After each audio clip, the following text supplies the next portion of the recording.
Hello students, now we are going to start our chapter number 3rd, that is change in profit sharing ratio among existing partner. अब बेटे देखो, हम chapter के नाम से ही ये बात समझेंगे कि हमारी प्रॉफिट शेयरिंग रेशो चेंज हो रही है एग्जिस्टिंग पार्टनर्स, मतलब जो पार्टनर्स ऑलरेडी बिजनेस फर्म में हैं. एग्जाम्पल देखो, मान के चलो राम और श्याम बिजनेस कर रहे हैं, ठीक है. इनकी प्रॉफिट शेयरिंग रेशो 2:1 है. अब काम यहाँ पे जो है वो श्याम ज़्यादा करता है, वर्कलोड किसके ऊपर है? श्याम के ऊपर है. और हमारे राम को कितना पोर्शन मिल रहा है? 2/3. राम को जो शेयर मिल रहा है that is 2/3 and the share what Shyam is getting that is 1/3. अब श्याम को एक टाइम पे फील होने लग गया कि मैं इतना वर्कलोड लेके इतना काम करने के बाद भी मेरे पास जो शेयर है वो शेयर कम है. फिर इन्होंने क्या किया? इन्होंने आपस में म्यूचुअल कंसेंट से यहाँ पे जो एग्रीमेंट था, एग्रीमेंट कह सकते हो आप, पार्टनरशिप डीड कह सकते हो, उसको कैंसिल किया. ठीक है, वो ऑटोमेटिकली कैंसिल हो जाएगा जब हमारा न्यू एग्रीमेंट बनेगा. जब हमारा न्यू एग्रीमेंट बनेगा. अब न्यू एग्रीमेंट बना, उसके बाद राम और श्याम की जो रेशो है अब की बार वो इन्होंने नई क्या डिसाइड कर ली? 1:1, यानी 1/2 और 1/2. अब समझो, राम और श्याम तो पहले भी पार्टनर थे और राम और श्याम अब भी पार्टनर है. यानी अब की बार चेंज क्या हो रहा है? सिर्फ प्रॉफिट शेयरिंग रेशो चेंज हो रही है एग्जिस्टिंग पार्टनर्स में ही, मतलब जो पार्टनर्स ऑलरेडी बिजनेस का पार्ट है. यहाँ से एक बात समझ आएगी तुम्हें, एग्रीमेंट जब हमने हमारी PSR मतलब प्रॉफिट शेयरिंग रेशो चेंज की तो हमारा जो एग्रीमेंट था वो एग्रीमेंट भी ऑटोमेटिकली नया एग्रीमेंट हो गया. समझ आया यहाँ से इतना पॉइंट कि भाई हमारे चैप्टर का मीनिंग क्या है? बेसिक सी बात है. अब सबसे पहली बात हम यहाँ पे समझेंगे रिकॉन्स्टिट्यूशन.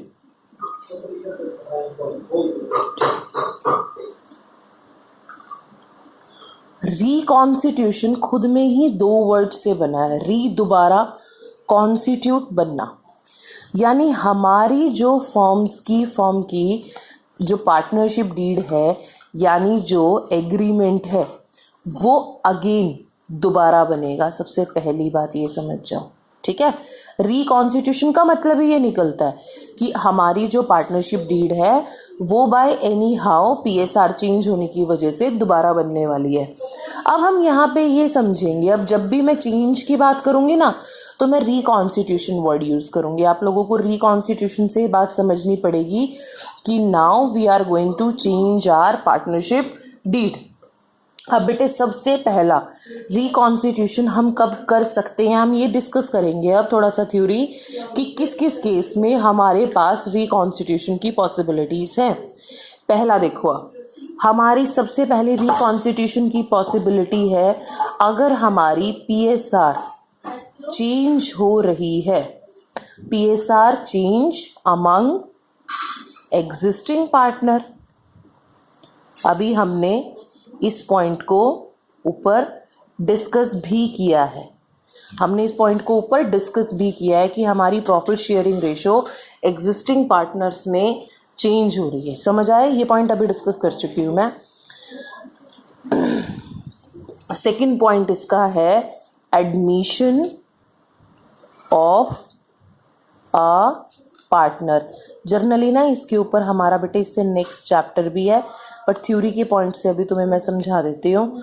अगर मान के चलो A और B बिजनेस में काम कर रहे हैं, इन्होंने C नाम के एक पार्टनर को एडमिट कर लिया अपने हमारे बिजनेस में. यानी अब हमारे पास कितने पार्टनर्स हैं? A, B और C. तो भी हमारी जो फॉर्म है वो रिकॉन्स्टिट्यूट होगी, दोबारा से उसकी पार्टनरशिप डेट बनेगी. नेक्स्ट पॉइंट है हमारा रिटायरमेंट का. नेक्स्ट पॉइंट है हमारा retirement of an existing partner. अब रिटायरमेंट के केस को भी आप बड़े आराम से समझ सकते हो। जैसे ए और बी दो पार्टनर्स हैं, ए बी सी डी ले लेते हैं एग्जाम्पल के लिए। A B C D 4 partners हैं। अब बाय एनी हाउ कोई भी रीज़न हो सकता है, रीजंस और सारे के सारे डी प्रोसीजर्स हमारा रिटायरमेंट का भी एक पर्टिकुलर चैप्टर है, उसमें डिस्कस करेंगे। डी नाम का जो पार्टनर था या है वो अब बिजनेस को लीव कर रहा है। Now D is going to leave the business. अब ये बताओ कितने पार्टनर्स हैं बिजनेस में? मैम 3 पार्टनर्स हैं। अब कितने पार्टनर्स बिजनेस कंटिन्यू करेंगे? मैम 3 पार्टनर्स बिजनेस कंटिन्यू करेंगे।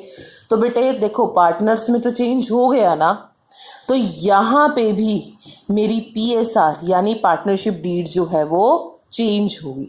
समझ आया? 4th केस हम क्या ले सकते हैं? और सोचो फटाफट से, हमने 3 केस पढ़ लिए।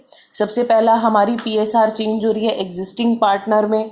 नेक्स्ट केस हमने पढ़ लिया एडमिशन का। नेक्स्ट केस हमने पढ़ाया रिटायरमेंट का। और आया दिमाग में कोई पॉइंट कि कहाँ हम PSR चेंज कर सकते हैं? अब कईयों के दिमाग में आया होगा, हाँ जी मैडम एक डेथ का केस भी हो सकता है कि अगर ABCD पार्टनर्स हैं, डी की डेथ हो गई। अब की बार डी अपनी मर्जी से बिजनेस नहीं छोड़ रहा, डी की बाय एनी हाउ डेथ हो गई। डी की हो सकती है, सी की हो सकती है, बी की हो सकती है, ए की हो सकती है। तो हमारे पास कितने पार्टनर्स रहे? ए, बी और सी। ऑटोमेटिकली मेरी PSR यहाँ पे भी चेंज हो जाएगी। तो ये बन गया और अगेन हमारा रिकॉन्स्टिट्यूशन। क्या बन गया मेरा? रिकॉन्स्टिट्यूशन। तो रिकॉन्स्टिट्यूशन के अभी तक हमने कितने केस पढ़े? सबसे पहला एग्जिस्टिंग पार्टनर्स में चेंज होती है अगर रेशो, एडमिशन के केस में, रिटायरमेंट के केस में, डेथ के केस में। अब जो जर्नली 5th पॉइंट में पढ़ाने जा रही हूँ ये आपके इस साल सिलेबस में मतलब I-2 से इसका प्रैक्टिकल पोर्शन आपके पास अभी नहीं है, फिर भी मैं एक थ्योरी बेसिस पे आपको बता देती हूँ। हमारी PSR चेंज हो रही हैं, हो सकती हैं अमलगमेशन के केस में भी और बेटे मर्ज के केस में भी। सेम दोनों केसेस में हमारी PSR इक्वली चेंज हो सकती है। अब क्या होता है ये अमलगमेशन का मतलब क्या होता है? देखो मान के चलो कोई भी एक बिजनेस एंटरप्राइज इसलिए XY लिमिटेड, ठीक है, XY लिमिटेड नाम की एक फर्म है और इसके स्ट्रांगली कॉम्पिटिटर, इसके कंपटीशन में हमारे पास QZ लिमिटेड नाम की फर्म है। ठीक है, यानी अब यहाँ पे क्या समझ आ रहा है? XY एक बिजनेस है, एक फर्म है और QZ हमारा दूसरा बिजनेस है। किसी भी रीजन की वजह से, दोबारा से ध्यान दो, किसी भी रीजन की वजह से अगर ये दोनों मिल जाती हैं, अब की बार ये दोनों मिल गई हैं और इन्होंने जो एक न्यू फर्म एस्टेब्लिश करी है उस न्यू फर्म का नाम इन्होंने रख दिया ABC लिमिटेड। ये बन गया बेटे amalgamation. 2 firms are going to be combined with a new firm name that is said to be amalgamation। इस केस में भी हमारा रिकॉन्स्टिट्यूशन होता है। समझ आया? अमलगमेशन का meaning 2 firms are going to be combined to make a new firm। Here X and Y and Q and Z are going to be combined to form make ABC Limited। मर्ज का case समझेंगे। मर्ज का इसी example से तुम्हें थोड़ा सा समझ आएगा बेटा। X और Y लिमिटेड है मेरे पास एक बिजनेस, इसी तरीके से मेरे पास QZ जो है वो दूसरा बिजनेस है। सेम कॉम्पिटिटर्स हैं, दोनों स्ट्रांगली कंपटीशन में रखते हैं। अब की बार ये दोनों बिजनेस इकट्ठे हो गए, इन्होंने अपना सोचा कि हम कंपटीशन को ख़त्म करते हैं। अब ये अपने बिजनेस का नाम रख रहे हैं XY लिमिटेड या QZ लिमिटेड। ये मेरी मर्जिंग है कि किसी एक बिजनेस का दूसरे बिजनेस के अंडर हो जाना, या एक बिजनेस का एक्स वाई इसके अंडर हो जाए या क्यू जेड इसके अंडर हो जाए, ये होता है मर्जिंग। दोनों ही केस में हम रिकॉन्स्टिट्यूशन करते हैं, हमारा पीएसआर बनता है। समझ आया? एमलगमेशन में the new firm is going to make, and in merging case same firm, one firm is going to be continue and the second one is going to be merged into the another firm। यहाँ तक आप लोगों को समझ आ जाना चाहिए hopefully. ठीक है, ये था हमारे इस चैप्टर की थोड़ी बहुत थ्योरी, बहुत ज़्यादा थ्योरी हमारे इस चैप्टर में नहीं है। अब हम ये पढ़ेंगे कि भाई हमें इस चैप्टर में जर्नली पढ़ना क्या क्या है, करना क्या क्या है, टॉपिक्स जो हमारे इस चैप्टर का पार्ट रहेंगे। सबसे पहला हमारा जो टॉपिक है वो होने वाला है सैक्रिफाइसिंग रेशो फाइंड आउट करना। अभी क्या होती है, कैसे होती है, इसको भी हम अभी डिस्कस करेंगे, या फिर गेनिंग रेशो फाइंड आउट करना। Both are going to be discussed. Next हमारा क्या होता है, हम गुडविल का पॉइंट पढ़ने वाले हैं। गुडविल का कैलकुलेशन, उसके प्रोसीजर्स, एंट्री, सब कुछ पढ़ेंगे हम अभी। नेक्स्ट हम पढ़ने वाले हैं treatment of reserves and accumulated profit, reserves and accumulated। Next हम इसमें पढ़ने वाले हैं revaluation of assets and liabilities। Next हम पढ़ने वाले हैं इसमें कैपिटल एडजस्टमेंट। कुल मिला के ना कैपिटल एडजस्टमेंट, हम यहाँ पे इन 2 पॉइंट को सीखने के बाद, ये तो हमारे बहुत छोटे क्वेश्चन रहेंगे, इन 2 पॉइंट को सीखने के बाद हम अपने फुल फ्लेज्ड क्वेश्चन के लिए तैयार हो जाएंगे, जो कि हमें एडमिशन रिटायरमेंट के केस में बहुत ज़्यादा हेल्प करेगा। फर्स्ट पॉइंट क्या है, हम 5 पॉइंट पे कंसिडर करेंगे इस चैप्टर में। To find the sacrifice ratio and the gaining ratio, goodwill के रिगार्डिंग, रिजर्व और एक्यूमुलेटेड प्रॉफिट के लिए, revaluation of assets and liability and capital adjustment. इसमें से फर्स्ट टॉपिक अगर हम डिस्कस करें, जो कि हमारा क्या है, सेक्रीफाइसिंग रेशो का और गेनिंग रेशो का, इसका एक ही चीज़ में मैं आप लोगों को इसका समझाने वाली हूँ कि ये होता क्या है। अब मान के चलो, सेक्रीफाइस का मतलब, सेक्रीफाइस को बोलते हैं ना, इसने बड़ा सेक्रीफाइस कर दिया। अब वो सेक्रीफाइस होता क्या है, उसको हिंदी में बोला जाता है त्याग करना। समझ आ रही है मेरी बात? त्याग करना यानी कुछ लॉस, जर्नली थोड़ा बहुत लॉस बियर करना। गेनिंग रेशो का मतलब क्या होता है? गेन का मतलब सबको पता है, इतने तो सियाने तुम बच्चे हो कि भाई प्रॉफिट। अब जर्नली 2 रेशो के बारे में मैं बात कर रही हूँ, एक मेरी सैक्रिफाइसिंग रेशो है और एक गेनिंग रेशो है। ये है क्या, इसका बेसिक समझेंगे हम सबसे पहले। अब ए और बी यहाँ पे पार्टनर थे, इनकी जो ओल्ड रेशो थी, जो पुराना शेयर था इनके पास, वो था 3:2। समझ आया? और जो न्यू शेयर हुआ, न्यू रेशो हमने डिसाइड करी, वो हमने डिसाइड कर दी कितनी, 1:1। अब तुम ये देखो, यानी इसका शेयर था 3/5, बी का शेयर था 2/5, ए का यहाँ पे न्यू शेयर है 1/2 और बी का शेयर है भाई 1/2। अब जर्नली इसका मतलब क्या है, यहाँ पे ज़रूरी नहीं है कि रेशोज चेंज होने से दोनों पार्टनर पे सेम इफेक्ट हो, कोई फ़र्क ही ना हो। किसी पार्टनर को लॉस हो सकता है, किसी को प्रॉफिट हो सकता है और किसी को कुछ भी नहीं हो सकता। अब हम चेक करते हैं कि भाई ए को हुआ क्या। देखो, ए की पुरानी रेशो क्या थी, 3/5। ठीक है, पुरानी रेशो यानी ओल्ड रेशो।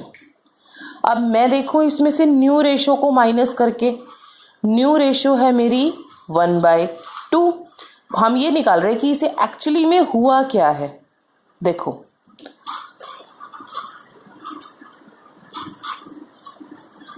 अब यहाँ पे मेरा आंसर आया है 1/10। अब आंसर से ज़्यादा समझना ये ज़रूरी है कि इस पार्टनर को हो क्या रहा है। पहले इस पार्टनर को जब हमारे किसी भी पोर्शन के 5 पार्ट्स थे, कितने पार्ट्स थे, 1 2 3 4 5 बन गए ना, 5 पार्ट्स थे, तो इस पार्टनर का 3 पार्टनर्स के ऊपर पूरा राइट था। ठीक है, समझ आया? सिर्फ 2 पे पार्ट नहीं था, 3 पे इसका पूरा पार्ट था।